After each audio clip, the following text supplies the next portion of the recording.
go back and you remember last week, and actually for the last 2 or 3 times we've gathered, I've talked about, remember I talked about nurture? Bruce Lipton begins to draw that because in nurturing, when we are an infant, our subconscious is being programmed at such a fast pace that we can't comprehend it. That's why an infant is constantly, through all of its sensual apparatus, see, smell, taste, hear, feel, all of its apparatus, instinct, intuition, is drawing from the whole universe. It's drawing from the atmosphere it's in.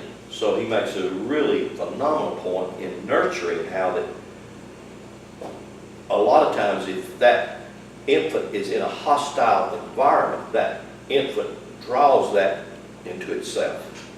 And then you wonder, why would the child be hostile? Because of the environment that it's in. Because it's drawing, it's like a sponge, it's like a magnet. It's pulling all that into itself, and it does that for the first 7 years.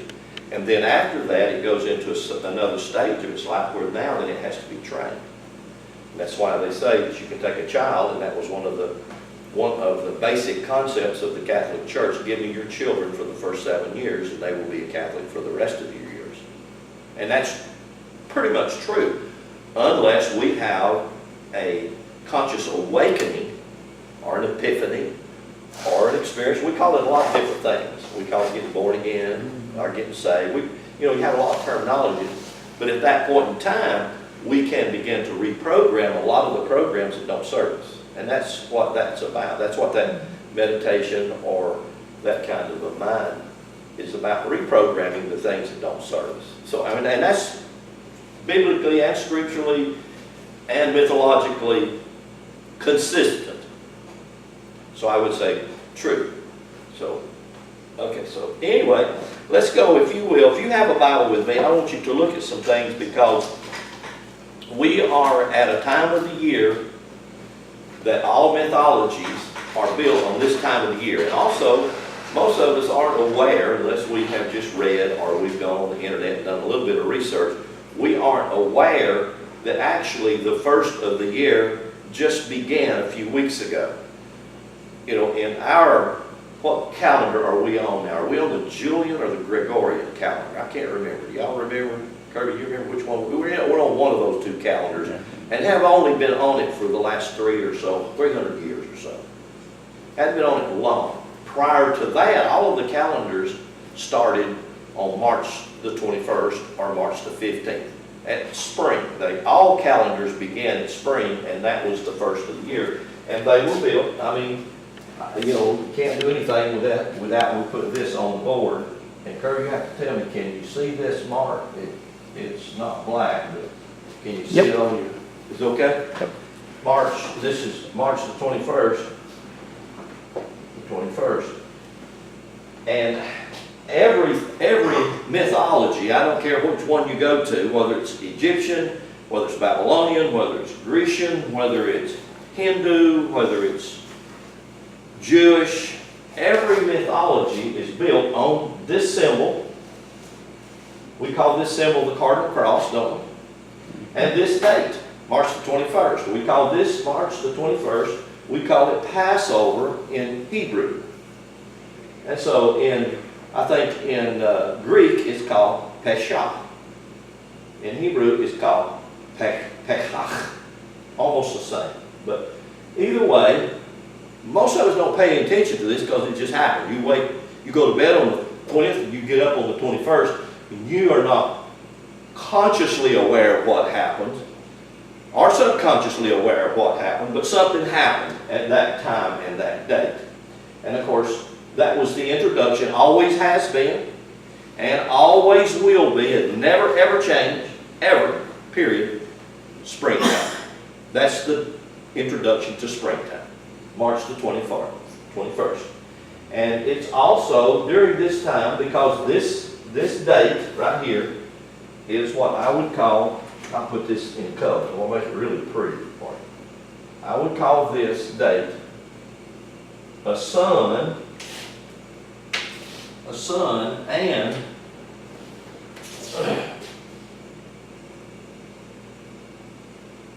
moon. A sun and moon day. That's what this is all about, the sun and the moon. Now, you already know this. Most of you already are familiar with that, and you know that.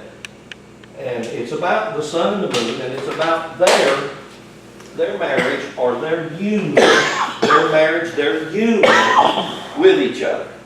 Now that's a physical, natural, from nature. The sun and the moon have everything in the world to do with nature, don't they?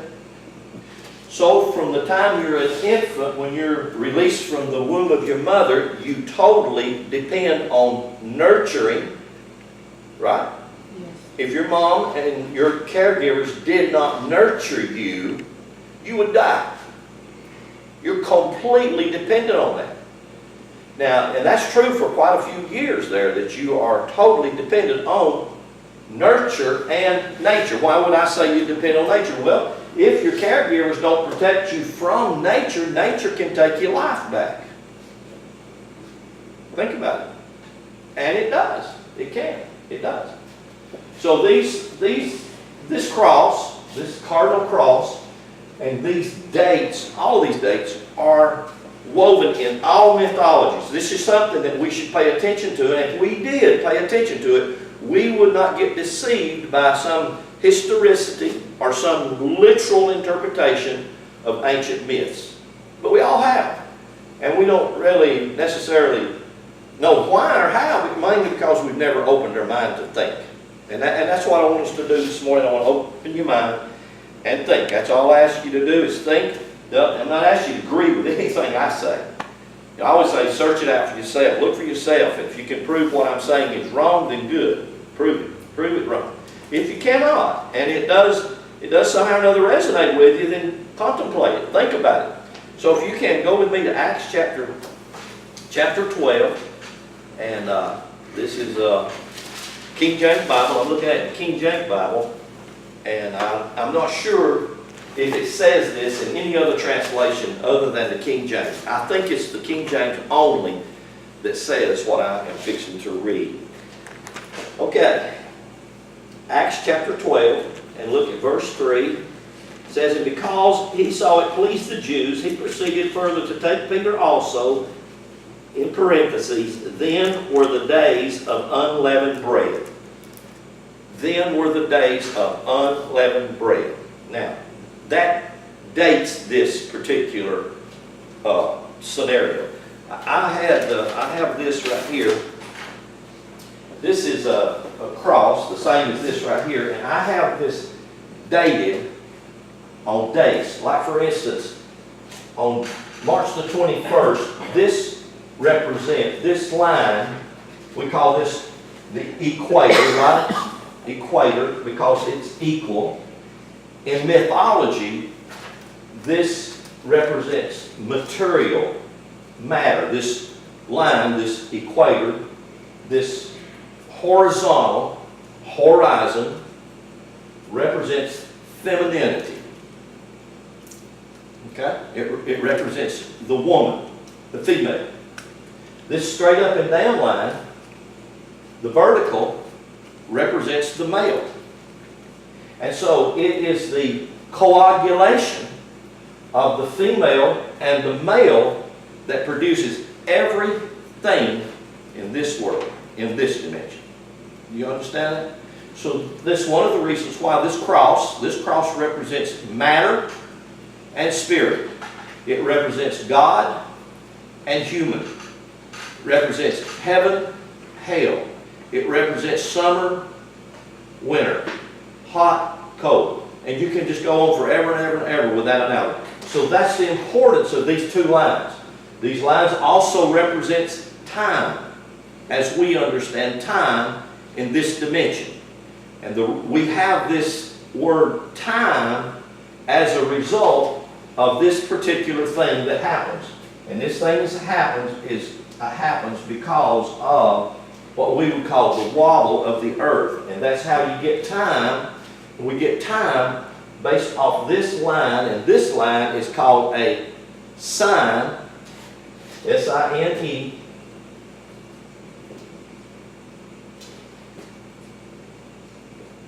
wave. Now, of course, the way I spelled that on purpose, to try to make a point. That point that I would like to make is, what's this word? Sin. Sin. So what is sin? Sin is materiality in time. Is anything wrong with that? No, there's nothing wrong with that at all. So that's where the sine wave comes from. Also, that's where we get the word sin. I could go a whole lot further with the word sin, with the Greek words and the Hebrew words. The Greek words harmatia, harmatano, Greek words cheta, cheta'ath, and how that those words are used in Scripture are not how religion has told you those words are. In religion, they told you those words means all the bad things that you do. Well, what if you did something you had no conscious idea that what you did was bad according to somebody's definition of bad? Would that make you a sinner? It would be stupid to try to categorize you as a sinner by saying that. You understand that? You see, we get so dumbed down and so depressed because we live under the box of a definition of religion or politics or some ideology that we don't fit in. Does that make sense? So I can take this cross, this sine wave, and all of this is non-negotiable stuff. It's just exactly like this. Your birthday, your death day are non-negotiable days. They are what they are. You can't go back and change the day that you was born. Can you? If you could, I'd like to have some time with you. And you can't go back and change the day you die, whenever that day may be. You know, thank God it can be well out yonder for us, okay? But nevertheless, those days are set in stone. That's just exactly like this time. I would to God that they would do away with this thing they have invented in my lifetime called, what is it when we change our time? What do they call it? Savings time? Daylight savings time. Daylight savings time. I don't have a clue where they get that idea. You still got the same number of hours in a day, no matter where they move the time back and forth. It's just like used to. This was the first of the year. Under the Hebrew calendar, still is the first of the year. It's called the first of the spiritual year. September the 21st, Libra, is the first day of the political year. So in Hebrew you have 2 years, a political year, a spiritual year. And they both, and all other cultures on the face of the earth did exactly the same thing. It's just that we were suppressed under the Catholic Church so long that they can change stuff around, and we, like dumb sheep, will just go back and then let them lead us to the slaughter and take away everything we have and not question it, not stand up and say anything about it. As a matter of fact, for the radical people like myself, it stand up and say something is wrong here. Everybody, oh my God, he's of the devil. Why? Because you dare to question the normal, or you even dare to just ask a question. I remember as a student of Dake's, that what bothered him more than anything, because I was constantly, Brother David, that don't make sense to me, Brother David. Shut up. Don't ask so many questions, Lynn. It didn't fit. Because you see, we fail to recognize the things that are the elements of wisdom. One of the elements of wisdom is logics. We throw that out. But if we would bring it back and say, is it logical? Does it make sense? In Christianity, don't ever ask that question. You know why? Because they will tell you, we didn't give you this belief because it's logical. We didn't give you this belief because it makes sense. We gave you this belief because we want you to believe it and just have faith in God. Even though your heart will be telling you, that don't sound right. And my question to Dave was constantly, well, is Jesus a lamb? A 4-footed animal? Or is he a man? And that was a question. Because it wasn't logical. It made no sense to me, the things they were trying to teach me or say to me. So, in the element of time, this always represents 12 noon. And this always represents 12 midnight. I mean, it's just, how many of you realize, have you noticed that that's just exactly the way it is? And it doesn't matter if you live by that calendar, if you don't live by that calendar, the earth works on that calendar. Every morning, this is 6 o'clock in the morning, and every evening, this is 6 o'clock in the evening. It just works out that way. So this chart, this cross, this sine wave, this story, this mythology is all based off a day and or a year, and the 12 months are disciples, are apostles, are sons that fall in those 12 months in the year.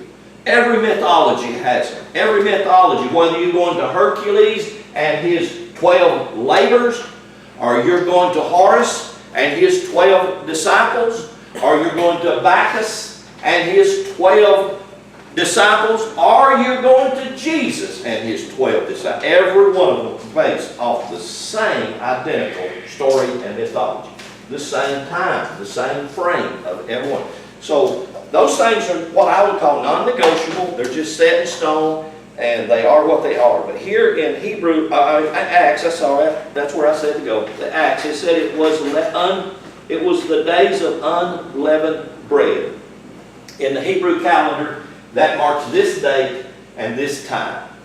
So if you go to the four Gospels and you see the story of Jesus and what's happening with Jesus, you can actually lay it right over top of this calendar with what's happening with the sun and the moon. So everything happening to Jesus is happening with the sun and the moon simultaneously at the same time. I remember when I first started pastoring 36, 37 years ago, every year at Easter I would gather together the leadership of the church, and we would gather together at 6 o'clock at sunrise. And that's what we were watching. We were watching the sunrise, and what did we symbolize that with? The resurrection of Jesus. That Jesus, well, wow, well, the story of Jesus was actually the story of the sun's resurrection above the horizon.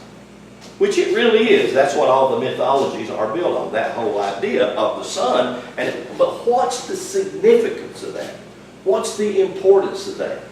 See, the importance of that is not that you got saved and now that you're a Christian and now you're not going to hell that don't exist. Huh? That's not even the situation. That's not the issue. But that's the issue that they make out of it. They make out of it that you know good and well you did something wrong this week. According to who? According to what standard did I do something wrong? Well, according to our standard and according to our rules and our regulations, you did something wrong. Did you drink a beer? Well, yes, I did. I'm guilty. Well, then you did something wrong. Then now you're a sinner. So you're going to put me in a conviction because I drank a beer? You understand what I'm saying? I'm just trying to make points that we don't even think about. But we are not supposed to think, right? Wrong. We're supposed to think. That's the very thing we're supposed to do. The days of unleavened bread. Verse 4, and when he had apprehended him, he put him in prison and delivered him to the four quaternions, and I think Jamie said that was 16. Is that correct?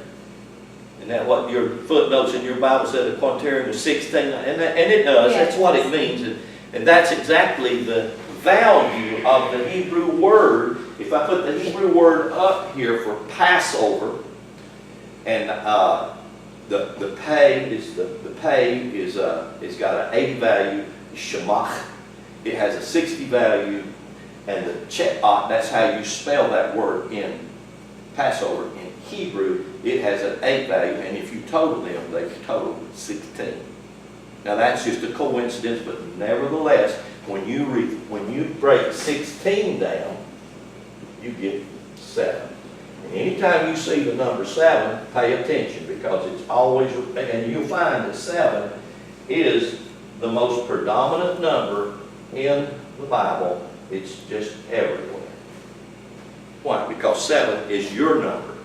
You say, well, it's the number of perfection. That's exactly right, because you are the perfect temple, house, sanctuary that God built.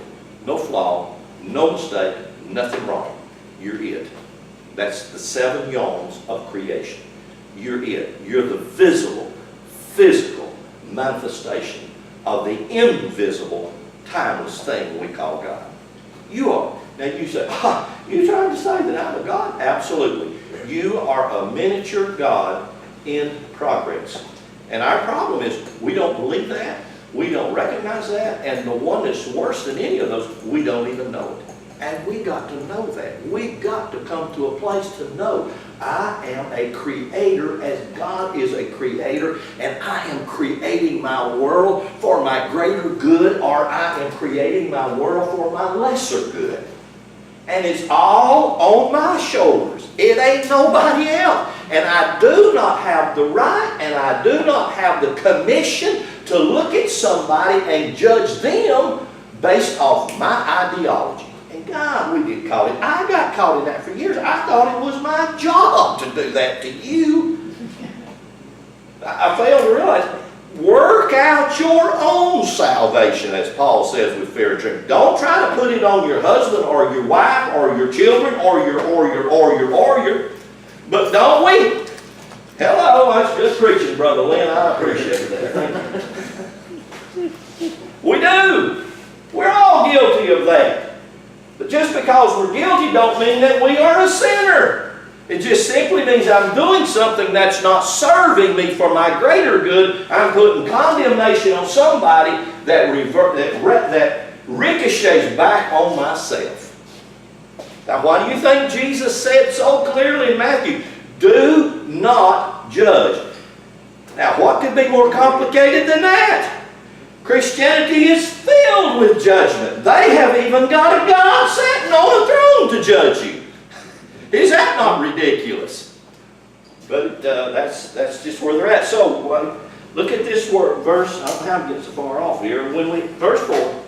When he had apprehended him, he put him in prison and delivered him to the 4 quinterion of soldiers to keep him, intending after Easter.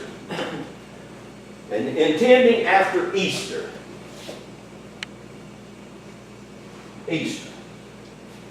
Intending after Easter. That's the only place in the Bible that you'll find that word Easter. Now I want to read you Dake's notes, because he's got some good notes on this. I want you to just listen to Dake's notes. Dake's notes says, this is an unfortunate and absurd translation. Easter was a pagan festival observed long before Christianity. Wow, what? How come they observed Easter? Were they observing the resurrection of somebody or something? Yes, they were. And so, wow, it's phenomenal. To me, isn't it a marvelous thing that they decided to build Christianity on this same identical date, same identical things, same identical festivals? Isn't that amazing? I think that's amazing. Anyway, and so he said, Dake's note says that this is an unfortunate and absurd translation. Easter was a pagan festival observed long before Christianity. It is not a Christian name, but is derived from Ish, I-S-H-T-A-R, Ishtar, one of the Babylonian titles of a god. The same story of Ishtar in Babylon is the same story of Jesus in Christianity. And isn't it amazing that those two stories are the same? But either way, they are. The Ishtar, the Babylonian title of the goddess, the queen, she was the queen of heaven. And her children were the sun and the moon. Her son was the sun, and his wife was the moon. It's sort of like Jesus and Mary Magdalene. The moon's magnetic, the sun is what? Electric. And so what does the earth work off of? Electric, magnetic. I mean, these stories, they're not an accident. They're all just on purpose. And so when you start to see it, I mean, it should not be a slap in Christians' face if someone said the story of Jesus is the most phenomenal story that's ever been told because it incorporates all of the mythology, but it's not about a literal historical man. It is about a fabulous story, and that story is designed to totally transform your life. Why would you want to get mad? You know why they want to get mad? Because they say, oh, you're trying to take away my literal Jesus. No, I'm trying to tell you how that literal Jesus that you think died and rose from the grave can serve you in a greater capacity. And we don't recognize that. We get offended. We get upset. So, he says that Ishtar was the goddess, the queen of heaven. He said, then the Saxons' goddess name for this same identical thing was Esther. E-A-S-T-R-E. Almost the same identical word. And Esther, which was also called A-S-T-A-R-T-E. Astarte. Which, listen to this, in the Old Testament was also worshipped as, let's see, called Ashtar, I'm sorry, I skipped 2 lines there. Estar, E-S-T-R-E, is the same as the A-S-T-A-R-T-E, Astarte, the Syrian Venus, called the Ashtaroth, or Ashtoreth, in the Old Testament, and was worshipped as the woman by Israel that was such an abomination to God. And then Dave goes into talking about how the Jews got into the abomination of God by going and serving and worshiping at this Ashtar. And he goes on and on. He tells about how the Easter egg, and then how the Christmas lady, and then how Lynn and all of the other things come about. You know, the thing about Lynn, March the 21st celebrates the what? March the 21st, or Easter, celebrates what? What do we call Easter? Easter Sunday. Resurrection Sunday. The resurrection. Yep, we call it the resurrection, right? Right? We call it the resurrection. Well, is the only reason that there is a resurrection is because there is a what? Huh? No. Because there's a death. Right? Because there is a death. Now, this is where every bit of it's at. Death and resurrection.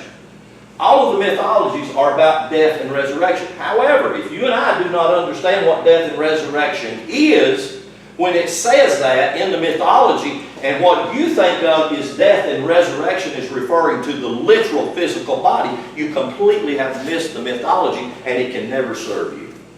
It can never do anything for you because you completely miss it. You've misunderstood it. Is this not what Christianity has done for us? And they have actually taken this word death and resurrection, and what did they do? Apply it to who? Jesus. Of course they did. Now think about this with me. I want you to think about this with me. This past year, we celebrated Easter. We celebrated Easter this past year. What can I put here? We celebrated it on April the 21st, this last year, 2019. Now, last year, we celebrated Easter on April Fool's Day, 2018. Now, wait a minute. This is a celebration of the death and resurrection. If you die, my mother died on June the 15th, 2008. Next year, I'm going to celebrate Mother's death on June the 1st, 2020. Now, can I do that? And if you are logically, if you have a brain that can think logically, you'd say, well, you can't do that, Lynn, because her death date is like her birth date. It's pretty much set in stone. Is that correct or not correct? That's correct. I mean, how many of you have changed your parents' death date if they died? Gary, can you change your days? Why? It's set in stone. Well, why is it that every year, they change Jesus' death date? Could it be because it's not referring to a literal historical person, but it's referring to something about the sun and the moon? The answer to that is the last part.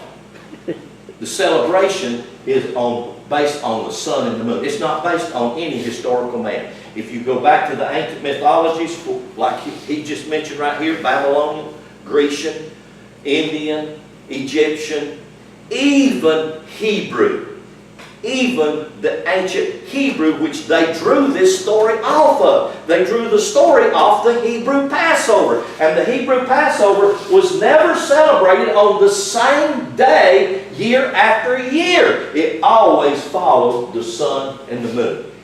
Shouldn't that kind of cause me and you to start to think? To me it should, and it will, if you will give it an opportunity. Well, the year before 2018 and the year 2017, it was celebrated on March the 27th, and the year before that, it was celebrated on April the 16th, and you can just go on and on and on. Why? Because it always moves. Here's the reason it moves. And here's what it's about. It always moves on these dates according to the moon. It's not according to the sun. The sun sets the pace. In other words, when the sun reaches this point in the year, the first of the year. In other words, when the sun reaches this point in time means that now, right now, at this point, there are 12 hours of day and 12 hours of night. Whereas if you look at this time, this is the longest day of the year, period. Usually this day has got almost 16 hours in it. 15 hours and 57 minutes, something like that. It's almost 16 hours in this day. This day down here has just right under 14 hours in it. So the day constantly fluctuates around the year, except for this particular line right here. And this line right here is always the same. Every year at spring, March the 21st, every year at fall, September the 21st, the day equals the night. In other words, they bounce. So the struggle is between light and dark. So here, light has actually won the battle over darkness or winter, and now the days are getting longer and the days are getting hotter. That's natural, normal, right? And so right here, September the 21st, now then, the sun has actually lost the battle, and now the sun is falling. It's decreasing. It's going into darkness until it reaches December the 21st, which is the shortest day of the year. And now then the sun, for 3 days, 3.5 days, dies. It no longer moves because the days don't change. The days stay exactly the same from the 21st and start to change again on the 25th. Other than that, there's not another time throughout the whole year that the days stay the same. They change every day. You notice right now, every day's getting longer, isn't it? Every day the sunsets push back further and further. And it'll do that up until June the 21st. And then at June the 21st, that's the peak. It starts to fall, it starts to drop. So all of the mythologies are built on this cycle. And the reason they're built on this cycle is because this cycle is a typology of something that's very vital and very important to you and to me. Now, because of time, I want to read some stuff. The sun, the sun represents this, so that now you'll start to get an idea. It has to do with some of the things that we just said. The sun represents this. The sun represents the spirit. Well, what does the moon represent? The moon represents the soul. Okay? Sun represents the spirit. The moon represents the soul. Now, the sun is constant. The spirit is constant. The moon's not. The moon's not constant. The moon cycles every 28 days. It's not like the sun. Not only that, the moon don't even stay the same. Have you ever noticed that? It changes every 2.5, 3 days. Every 2.5, 3 days, it'll change. In other words, it's either waxing or waning constantly.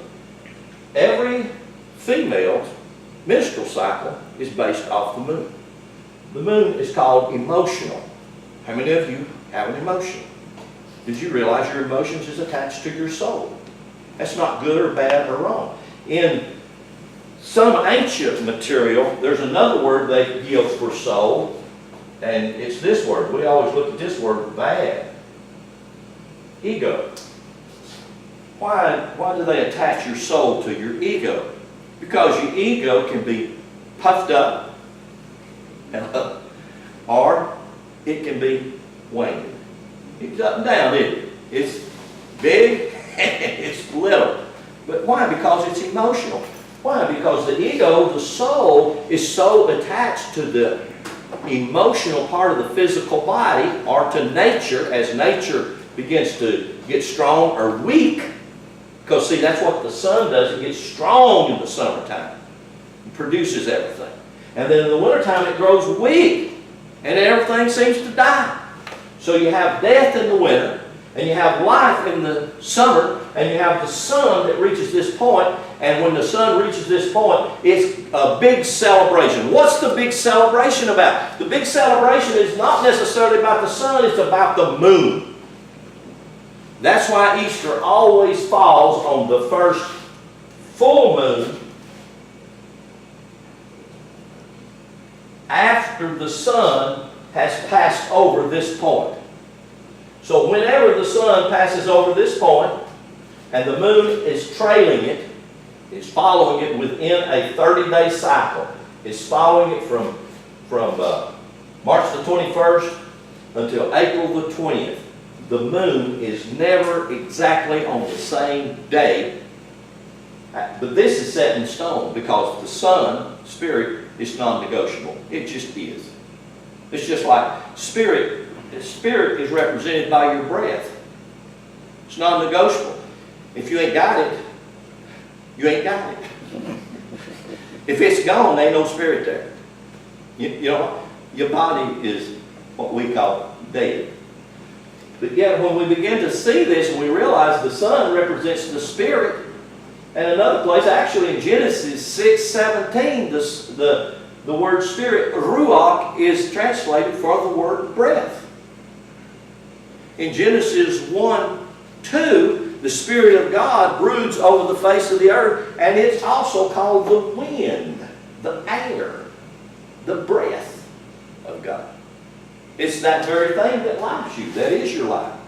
You see, it's just like when your father released his seed, and you've seen me do this so many times on my asphalt. When my father released his seed into my mother, my soul/spirit hijacked a ride on that seed, and my soul, because it has the knowledge of the divine, because it's attached to the divine, my soul come and began to build the temple of God in the womb of my mama, which became me. Now that's the most phenomenal thing I've ever seen and heard. But that was done not by the ingenuity of man. That was not done because man is such a great builder. That was done by God itself. He didn't have a hammer. He didn't have a saw to do it. God just did it, built His temple to live in, then pushed me out on February the 17th. And guess what? The Spirit baptized me, filled me with its breath, and has been breathing me ever since, and will breathe me until I exit and I'm out of here. So this festival is all about the spirit and the soul. It's not about a literal historical man, but why is it about the spirit and the soul? It's because if you and I wake up to the fact that we have an infant God in us, and that infant God, for the most of us, has starved itself to death because we don't know what to feed it and we don't know how to feed it, but yet it stays dormant in there. That's why the word death and resurrection. It's as though the spirit is dead in me, awaiting on me to resurrect it, to feed it, to nourish it, to bring it up so that it can be the God that it's designed to be and not be asleep in the boat of my body. That's what the festival is all about. And the festival is celebrated from March the 21st up until June the 20th. You see, all of these four major points were major in all festivals, in all nations, in all cultures, all over the world, no matter where you went. It didn't matter if you went to the Mayans in Central America, if you went to India, the Indians, or Buddhists in China, or Africa with the Egyptian. It did not matter where you went. All of this information, all of this wisdom was celebrated because they all were taught to resurrect, to awaken, and feed the God-man that's inside them. And if you don't do that, if you do not come aware of that, if you don't have the knowledge of doing that, we will starve the God-man inside us till he becomes anemic.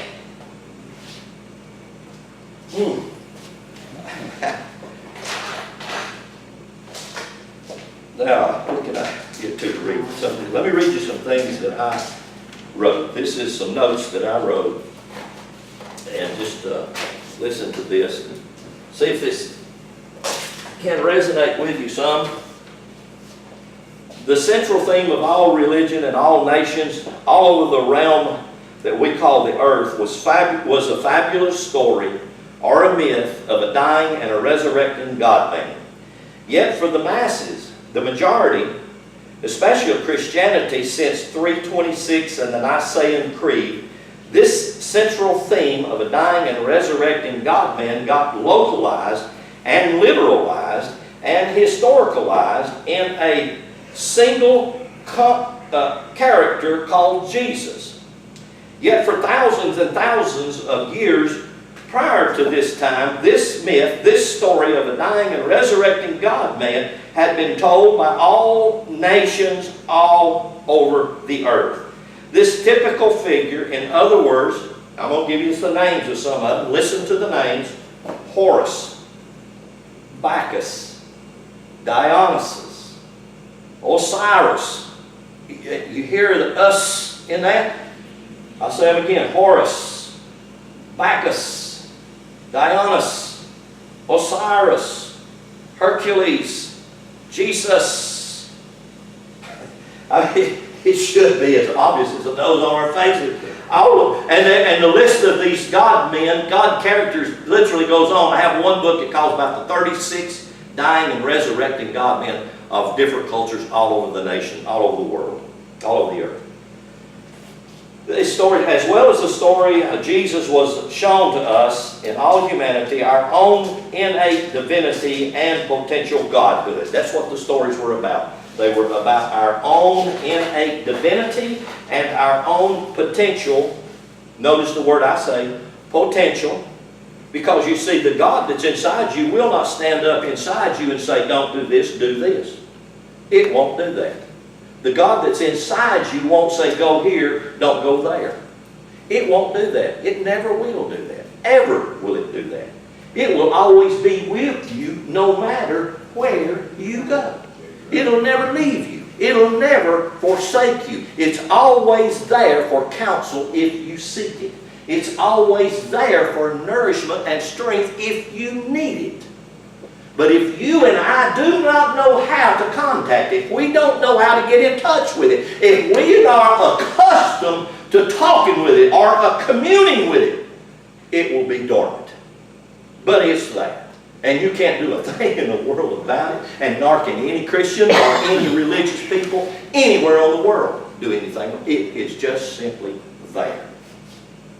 This divinity or this godhood is to be cultivated. It's to be developed by each and every individual as a part of our own growth from infancy to maturity.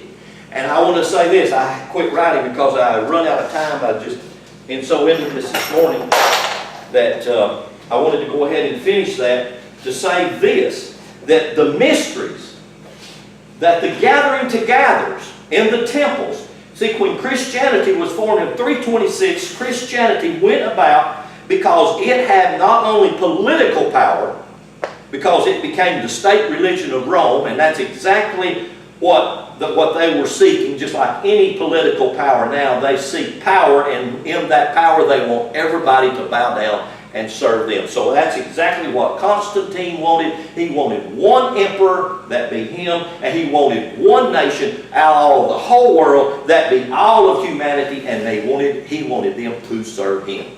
Not only did he have the political power, he had the most money in the entire world. He was the richest man on the face of the earth. He had the richest, financially wealthy, so he could feed his concept, his idea. He could fuel it and feed it with money because he had unlimited supply of money. And the thing about it is, you can eventually cause anybody, if not everybody, to believe what you want them to believe if you have money and power to do it, and you can do it. So you'll believe a lie and call it the truth, and that's exactly what happened to us at 326 at the Nicene Council and the Nicene Creed under the leadership of Constantine, one of the most ruthless, mean, murderous men on the face of the earth. And he accomplished what he set out to do. So right at the end of the 4th century, the Catholic Church began to have councils, and in those councils they began to change this beautiful story of the potential God that lie in the heart of every man and every woman, which is what the rituals were about. And all of you have heard, you've heard me talk about it, you've read some books, you've even thought about it yourself. You've heard of these ancient rituals and initiations, but you never had any idea what they were about or what they were meant to be about. What they were meant to be about was an educational system that would teach you and train you who you were, what you had, how to tap into it, how to use it. So the initiations were rituals and ceremonies they went through not to get you saved, not to tell you how bad you were, not to tell you that you were a sinner, etc. They were rituals and ceremonies to teach you how to breathe, how to get out of your carnal mind into your divine mind, how to tap into the source, the power that's inside you, how to get to that place where that you have the wisdom to make the right decision. That's what they were teaching you. They weren't teaching you that you weren't no good, that you were going to go and burn hell wide open. They were teaching you things about yourself. Let me read you this is a page out of a book of Alvin Boyd Coons. He says, "How then will we be challenged? Can it be declared that the central doctrine of all sacred writings of old, the death and the resurrection of divinity, refers to that very part of man which cannot die? It is a legitimate challenge, but it can be met. The divine soul sent by the Father to earth to inhabit a mortal body can never die in the sense of total extinction or loss of being. Else it could not return to its heavenly home after its term in life in the body. Right. But there is a form of death, rather a state or condition of deadness, a partial or a semi-death, a torpidity, an inertness, a slumber, a coma, or a veiling full of full consciousness, which the soul was said to undergo when it first took residence in the earthly body." Wow. You get that? What died? What went to sleep? The soul. Not literally. It didn't literally die. It went into a coma. Why? Because the physical body and the massness of this body put it in a state of comatose. And so there it is. And so every year they celebrate this resurrection. The resurrection wasn't just the sun, the spirit that's breathing the physical body. It was the full moon. The soul had come to a place of full blossom. The flower fully opened up. And the celebration is about the opening of this flower. The ego, the soul that has the wisdom and the knowledge of God itself. Wow. It was about the residence in the earthly body in which lay Like the human child in the cradle until the body's growth to adulthood unfolded its dormant and latent powers to full manifestation. Plato denominated this state as the soul's loss of its divine memory, its descent into the realm of darkness and oblivion, out of which it would have to struggle through the mists and the fogs of earthly senses and the distractions of passionate nature arising from the side of the body to regain its lost Edenic felicity. I think that's just beautiful, beautiful the way he puts that. Through the succession of many such descents and returns, it pursues its evolutionary course from its infancy in elementary existence through animal instinct, then human self-consciousness to eventual godhood. Whew. I want to read you one other thing here, and I'm going to quit. I'm going to close here. The germ, another word for germ is seed.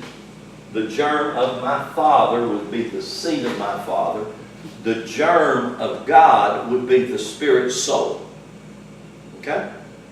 The germ of divinity implanted in the human constitution was crucified, went to its death. In my particular case, I'll put this up here so that you have no questions about it. In my particular case, mine went to its death on this day, May the 21st. On May the 21st, my father made love to my mother, and in that, I said it a minute ago, I said it again, the divine itself hijacked on the seed of, and you can actually see that now, medically speaking. You know how they've realized that the seed is made up of? Seed is made up of 3 different contents. One of the things that make up the seed of a man is light. God is light. If you think that God did not come into you through the seed of your father, just think about it again and again and again. Medical science has even proven it today.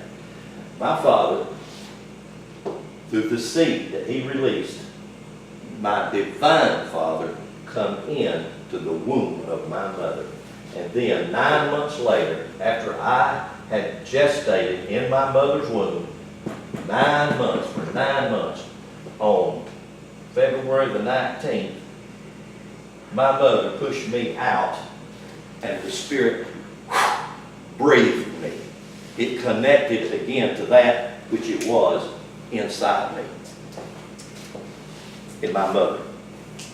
The germ of divinity implanted in the human constitution was crucified, went to its death, and actually that word death it's never meant cessation of being. It doesn't mean annihilation. That's how we look at it, because we have attached it strictly to the physical body. So even in the story of Jesus, if we can understand the story of Jesus mythically, if he is talking, the story of him is about the sun and the moon, then we realize you can't die. But it's a type of death, and that type of death is where it surrenders itself to the matter or the mass of darkness. Buried and rose again, went to its death, was buried and rose again, even on the 3rd day, and returned to his father according to all the esoteric legendary.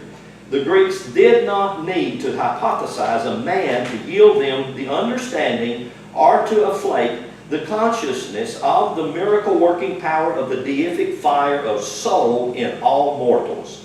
Their definition of ho Christos was a psychological potency active in the human constitution that was itself the agent of their regeneration.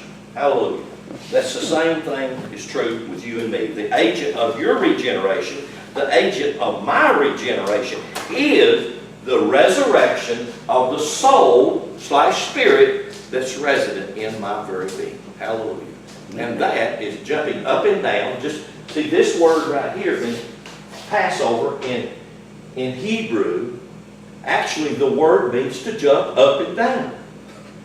And that's what it means. It means to jump up and down. Like that, it means to dance. look at nature. Is not nature right now at springtime jumping up and down? Is it not dancing?